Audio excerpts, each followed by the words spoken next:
Hello साथियों, मैं BL. लूणा मेरे यूट्यूब चैनल स्टडी टाइम में आपका हार्दिक स्वागत करता हूं। आज हम इस क्लास में जो विराम चिन्ह पढ़ रहे थे, उन विराम चिन्ह के जो महत्वपूर्ण क्वेश्चन है जो पिछली परीक्षा में पूछे गए, उनके बारे में अध्ययन करेंगे। अगर आप मेरे चैनल पर पहली बार विजिट कर रहे हो तो आप मेरे चैनल को सब्सक्राइब कर ले, बेल आइकन को ऑल पे प्रेस कर ले ताकि मेरे आने वाले हर वीडियो का नोटिफिकेशन आपको मिलता रहे, और वीडियो को लाइक भी करे और ज्यादा से ज्यादा शेयर करे। अब आपको मैं एक सूचना दे दूं कि हमारी जो व्याकरण है उस व्याकरण के लगभग टॉपिक कंप्लीट हो गए। एक दो टॉपिक जो बचे हैं समझाने वाले, बाकी जैसे वो टॉपिक हमारे विलोम शब्द हुए, पर्यायवाची शब्द हुए, उनके भी हम कुछ देखेंगे। बाकी ये जब भी कंप्लीट हो जाएगा उसके बाद में मैं आपको इसके जो नोट्स है वो आपको उपलब्ध करवा दूंगा। तो आप मेरे चैनल को सब्सक्राइब करके जरूर रखें, क्योंकि जो नोट्स है वो निःशुल्क रहेंगे और उन्हीं के पास ये मेरे नोट्स मैं आपको पीडीएफ शेयर करूंगा जिन्होंने मेरे चैनल को सब्सक्राइब कर रखा है। तो आप मेरे चैनल को ज्यादा से ज्यादा सब्सक्राइब कर ले, आपको मैं जो नोट्स है वो उपलब्ध करवा सकूं। अब बात करते हैं पहले क्वेश्चन की। तो हमारा जो पहला क्वेश्चन है वो पहला क्वेश्चन है, देखिए, विस्मयादिबोधक शब्द के संबंध में कौन सा कथन सही है, यानी जो कथन सही है वो हमें छांटना। पीएसआई 2021 में पूछा गया क्वेश्चन है। तो हमारे सामने ये चार ऑप्शन है, आप देखिए। ए में लिखा इनमें वचन के अनुसार विकास होता है। बी में ये केवल शोक और घृणा का भाव प्रकट करते हैं। सी में ये वाक्य रचना के अनिवार्य घटक है, और डी में ये पराये वाक्य के प्रारंभ में आते हैं। ये हमारे सामने चार ऑप्शन है। तो पहला ऑप्शन देखिए, हम जो विस्मयादिबोधक है वो चिन्ह पढ़ के आएंगे। कौन सा चिन्ह होता है? इस प्रकार का चिन्ह होता है विस्मयादिबोधक। ऐसा होता है, ऊपर एक खड़ी पाई होती है और नीचे उसकी एक बिंदी लगी हुई होती है। तो ये पहला कह रहा है इनमें वचन के अनुसार विकास होता है, ये बात गलत है, नहीं होता है। दूसरा कह ये केवल शोक और घृणा का भाव प्रकट करते, ये भी नहीं, शोक और घृणा का भाव प्रकट करते, पर केवल या केवल शब्द आ गया, कहने का मतलब सिर्फ ये दो के लिए नहीं है, बाकी भी शब्द उनके लिए काम में आते। ये वाक्य रचना के अनिवार्य घटक है, जरूरी नहीं है भाई प्रत्येक वाक्य में भी हो। ये पराये वाक्य के प्रारंभ में आते, ये बात बिल्कुल सही है, क्योंकि हम लगाते हैं हटो, हटो, दूर बैठो, दूर बैठो, इस प्रकार हम वाक्य लिखते हैं ना। तो ये प्रारंभ में आया है वाक्य की, तो ये बात बिल्कुल सही है। तो हमारा इसमें डी ऑप्शन राइट हो जाएगा। क्वेश्चन नंबर 2 देखिए।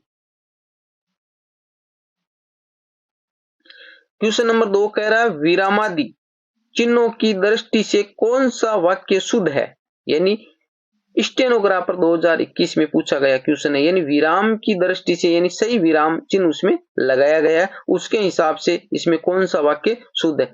तो इसमें तो आपको जितना आप ज्यादा अभ्यास करोगे उसके हिसाब से ये क्वेश्चन आपका सही होने वाला है। बाकी इसके अंदर ऑप्शन है ना वो चारों ही सेम है, परंतु इसका आंसर बी होगा, आंसर बी होगा, यानी ए बी सी चारों में सेम लिखा हुआ है, सिर्फ विराम चिन्ह कहाँ कैसा लगाया उसका इसमें परिवर्तन किया गया है। तो बी में हमारा जो ये जो बी है ना, पिता ने पुत्र से कहा, इसके अंदर ये जो चिन्ह आया योजक चिन्ह, जो निर्देशक चिन्ह है वो निर्देशक चिन्ह आया है। फिर आया देर हो रही है, देर हो रही है, उसके बाद में कौन सा आया है हमारा अल्प विराम है, यानी अर्ध विराम तो ये होता है, ये अल्प विराम आया है। कब आओगे, क्योंकि देर हो रही है, कुछ समय के लिए हम रुके हैं, ठीक है। कब आओगे, कब आओगे, यहाँ पर हमने प्रश्न कर लिया है तो इसलिए यहाँ पर प्रश्नवाचक चिन्ह लगा हुआ है।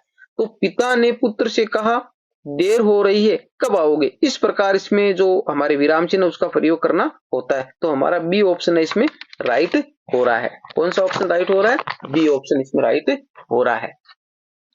क्वेश्चन नंबर 3 देखिए, किसी के कहे कथन या वाक्य को या रचना के अंश को ज्यों का त्यों प्रस्तुत करने के लिए जिस विराम चिन्ह का प्रयोग किया जाता है उसे कहते हैं। ये रीट 2021 में पूछा गया क्वेश्चन है। तो ए में दे रखा निर्देशक चिन्ह, बी में उद्धरण चिन्ह, सी में विवरण चिन्ह और डी में हंस पद। तो इसमें हमारा ऑप्शन बी राइट है, यानी उद्धरण चिन्ह होगा उसका।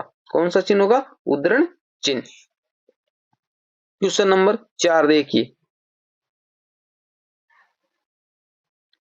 क्वेश्चन नंबर 4 है किसी वाक्य में उपयुक्त विराम चिन्ह का प्रयोग नहीं हुआ है, उपयुक्त विराम चिन्ह का प्रयोग नहीं हुआ है।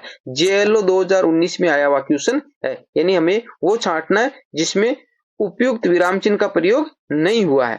तो ए में उसने कहा मैं तुम्हें नहीं जानता, बी में तुम कहाँ रहते हो, सी में रामचरितमानस के रचयिता तुलसीदास है, और डी में है रामधारी सिंह दिनकर ओज के कवि है।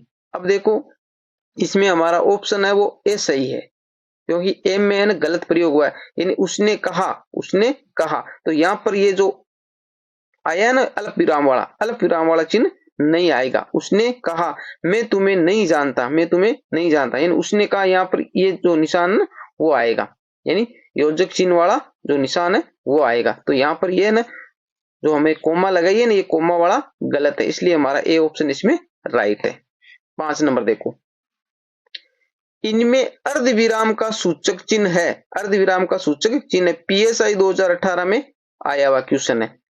हमारे ए है, बी है, स है और द है, यानी ए ब स द है। उसके अंदर जो हमारा अर्धविराम का चिन्ह है वो बी में दे रखा है, यानी जो ब वाला है ना उसमें दे रखा है।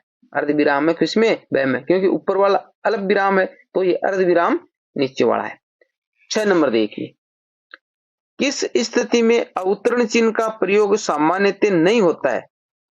RJS 2018 में आया हुआ है, यानी वो कौन सी स्थिति है जिसमें अवतरण चिन्ह का प्रयोग नहीं होता है? तो देखिए, ए में अप्रचलित अथवा विशेष प्रचलित शब्दों में, बी है किसी के महत्वपूर्ण वचन उद्धृत करने में, सी है रचना का अनुवाद करते हुए, डी है व्यक्तियों के उपनामों में। तो जो ये रचना का अनुवाद करते हुए इसमें नहीं होता, यानी अप्रचलित अथवा विशेष प्रचलित शब्द उनके लिए होता है।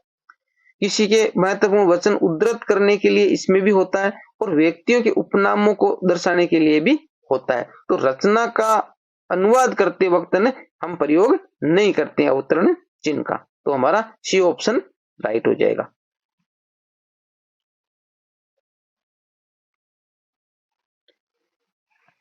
क्वेश्चन नंबर 7 देखिए, लिखते हुए किसी शब्द के छूट जाने पर उसे लिखने के लिए किस चिन्ह का प्रयोग करते हैं? RJS 2017 में पूछा गया।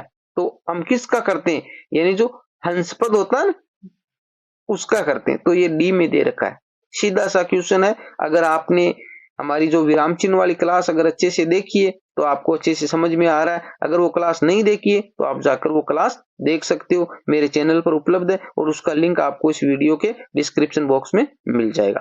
तो हमारा इसमें डी ऑप्शन राइट हो जाएगा।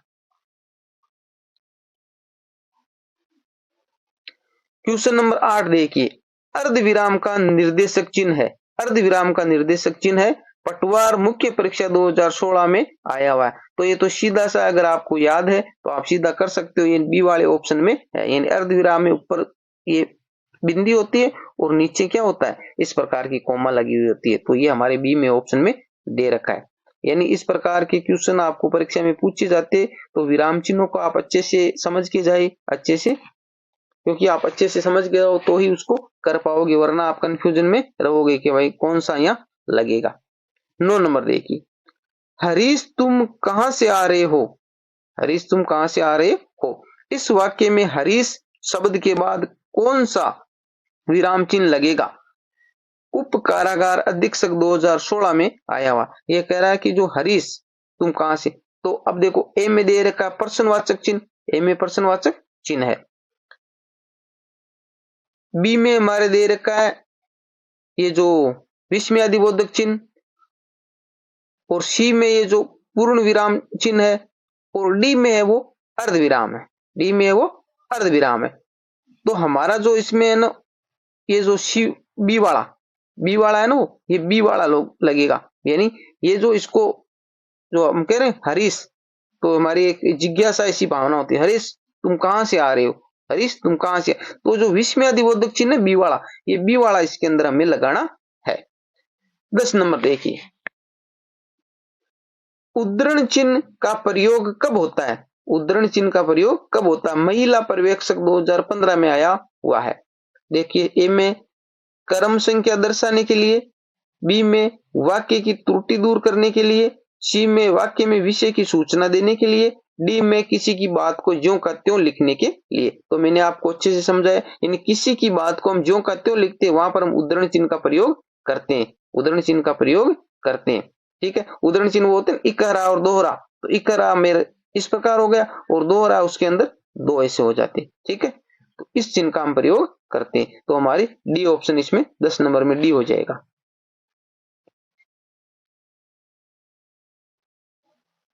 11 नंबर देखिए, 11 नंबर कह रहा हंस पद का प्रयोग होता है, एपीओ 2015 में आया हुआ है, एपीओ 2015 में आया हुआ क्वेश्चन है। तो बताइए हंस पद का प्रयोग कहाँ होता है? भाई हंस पद का प्रयोग हम कहाँ करते हैं? कोई चीज हमें छूट जाती है और उसको वापस दर्शाते हैं, वाक्य में कोई चीज छूट जाती है, तो देखो लिखे हुए को हटाने के लिए नहीं करते हैं, बी में देर का विस्तार से समझाने के लिए नहीं करते हैं, छूटे हुए अंश को लिखने के लिए हाँ इसको करते हैं, तो ये हमारा सी ऑप्शन राइट हो जाएगा। महत्वपूर्ण व्यक्ति का उल्लेख करने के लिए यहाँ पर भी नहीं करते, तो हमारा एक सी ऑप्शन इसका राइट है, ठीक है। अच्छे से आप समझ रहे होंगे, अगर अच्छे से समझ में आ रहा है तो आप मेरे वीडियो को लाइक करें, फिर भी अगर किसी प्रकार का आपको डाउट रहता है तो आप कमेंट बॉक्स में मेरे से पूछ सकते हैं। 12 नंबर देखिए, 12 नंबर है अल्प विराम का सही चिन्ह है, अल्प विराम का सही चिन्ह जेएलओ 2014 में आया, तो अल्प विराम का क्या होता है?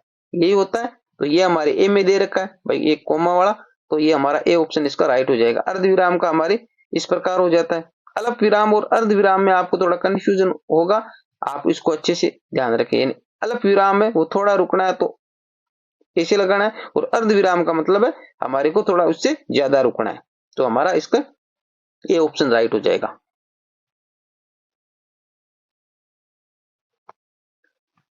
13 नंबर देखिए, निम्नलिखित में से कौन सा वाक्य शुद्ध है?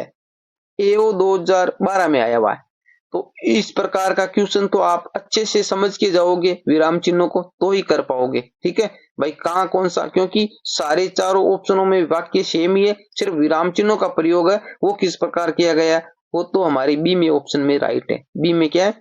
किसी कवि ने लिखा है, ये चिन्ह आ गया, ठीक है।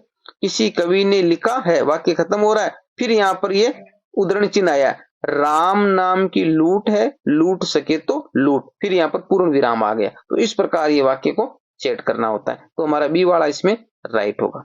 14 नंबर देखिए, निम्न में से विस्मयादि बोधक चिन्ह है, स्टेनोग्राफर 2011 में आया हुआ क्वेश्चन है।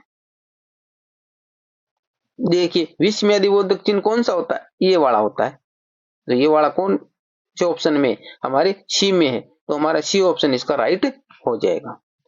15 नंबर देखिए, किस वाक्य में विराम चिन्ह का गलत प्रयोग हुआ है? यानी कौन सा ऐसा वाक्य है जिसमें विराम चिन्ह का गलत प्रयोग हुआ है? पीएसआई 2011 में आया हुआ है, पीएसआई 2011 में आया हुआ है।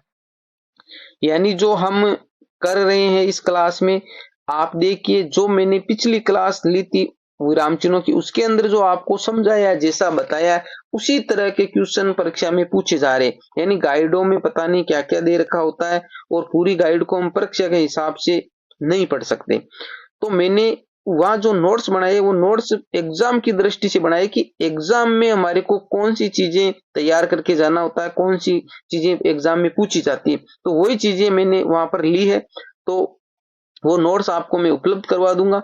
बस आपको एक ही शर्त है कि आप मेरे चैनल को सब्सक्राइब करके उसका जो स्क्रीनशॉट लेना है और मेरे व्हाट्सएप नंबर है वो मैं आपको बता दूंगा, उस व्हाट्सएप नंबर पे शेयर करना है। जिस दिन वो नोट्स अभी मैं बना रहा हूं, जिस दिन वो नोट्स कंप्लीट हो जाएंगे मैं आपको इस पे सूचना दे दूंगा, तो आप मेरे चैनल को सब्सक्राइब करके रखें ताकि जब भी मैं नोट्स बनाऊं आपको सूचना दूं, आप मेरे को व्हाट्सएप पे वो भेज देना। जैसे ही आप स्क्रीनशॉट भेजोगे मैं आपको पीडीएफ सेंड कर दूंगा, फिर आप उसको मोबाइल में देख के पढ़ना चाहिए या उसके प्रिंट निकलवाना चाहिए, वो आपकी मर्जी है।